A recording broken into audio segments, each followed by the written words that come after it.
So, this video is really going to cover something that's been driving me up the wall in the digital reader community for a long time.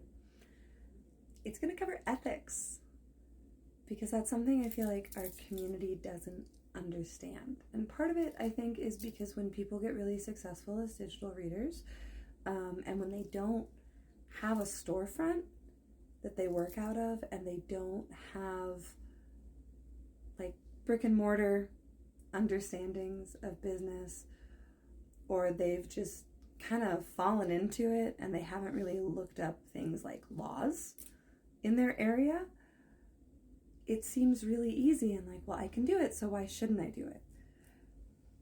I want everybody who reads online to Google charlatan laws. And the reason I bring this up is because, particularly when I look at the upcoming astrology of the next few years and Neptune moving into Aries, I'm really concerned those laws are going to make a comeback and that professional readers are going to have to basically stop offering services. And part of this is why you'll see like the true professional pages, especially like professional astrologers and stuff, they all have disclaimers that what they do is for entertainment purposes only.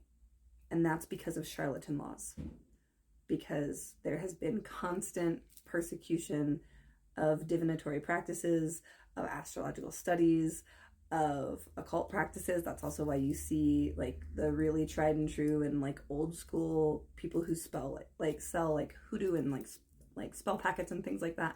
It'll say they're curios, and that's it.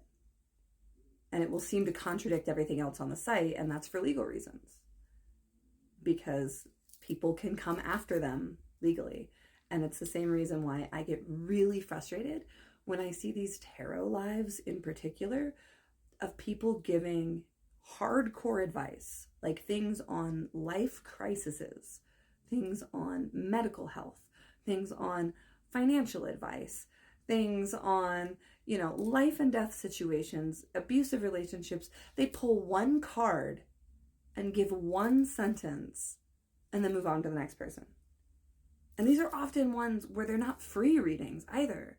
Like somebody donated or paid or used like the little live, like sent a rose, and then they got a reading.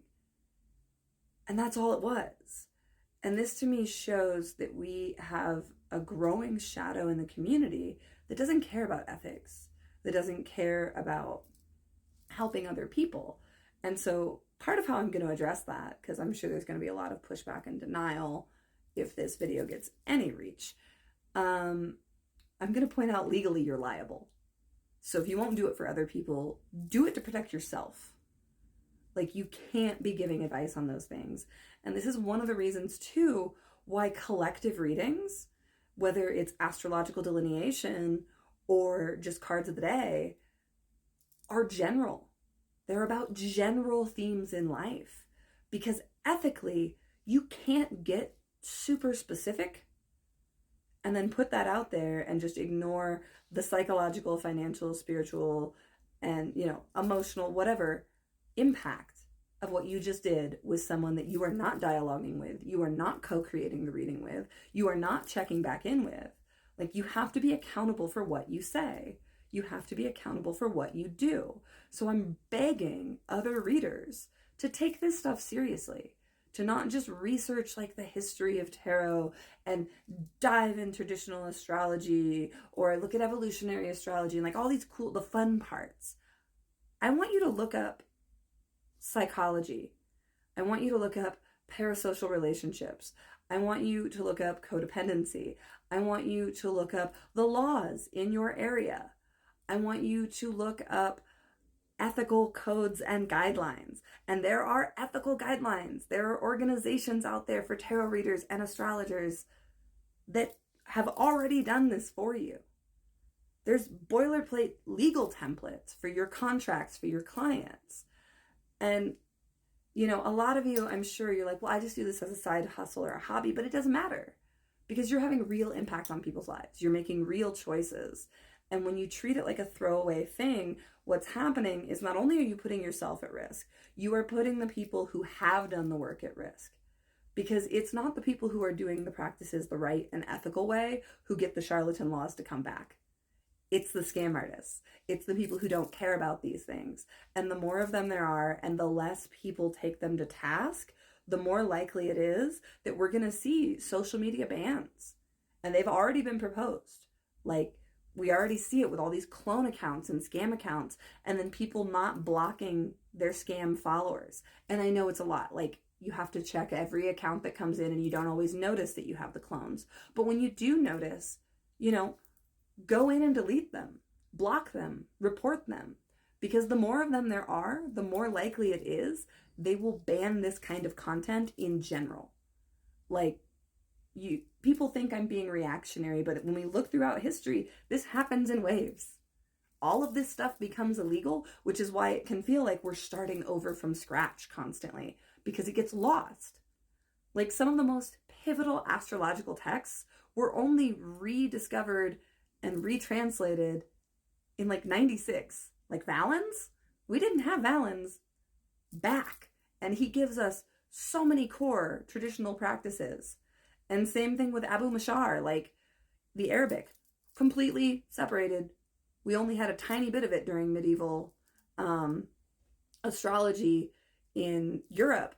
And because of that, it led to a bunch of errors that we're now still correcting in modern astrology and how it's used. I'm getting off on a bunny trail, but the point is, like, the outlawing of these practices happens. And it happens because people make choices, and then other people get too aggressive, and they see it's like, a hammer sees everything as a nail.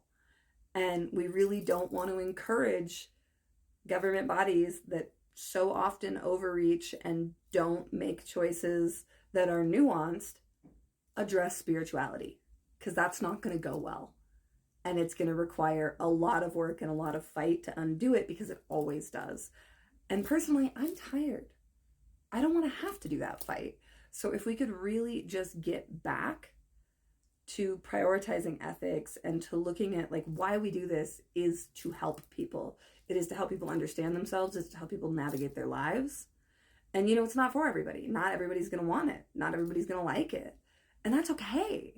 Like, we're all allowed to like and do different things. That's great. But whatever we are doing, there should be an ethical internal compass that's guiding you. Like, and when it's not, and when you see people who are not following it, do something about it. Like, when you can, do something about it. Don't just let them sit there. Don't be like, well, I'm going to leave these spam comments for like the Love Spell Doctor because they boost my algorithm. Don't do that. Because then they get into all your followers. Like, all of those things are connected. Every time we leave these accounts, every time we, get invested in the super dramatic reader who's just really catty and says like outlandish things, but then doesn't follow up with people, we're feeding this shadow in the community. We're feeding these the lack of morals is really what it comes down to. And it's a bummer. It's a serious bummer. Like, the longer I've been doing this professionally, and I'm in a shop right now doing it, it just becomes more and more clear to me where the lines are and where we need to draw them. And, there's certain things that we just don't say. Like, there's a big thing in the astrology community about predicting death, for example. Like, is it ethical? Even if the client says they want to know, is it ethical to use the length of life technique? And if you have not thought about these questions, please do. Please start asking yourself, how will I navigate it if I think cheating has come up in the cards? How do I give that to a client? And what happens if I'm wrong? And that is, again, part of why we do broader generalities, part of why we dialogue. We let clients disclose and use that to refine the readings. Because we always need to be aware of the fact that we could be wrong. And if you don't think that's true and you think you're always accurate, I would sit with that. I would look in the mirror and really sit with that. All right, this is the end of my lecture. Hit me up with questions below if you watch this far.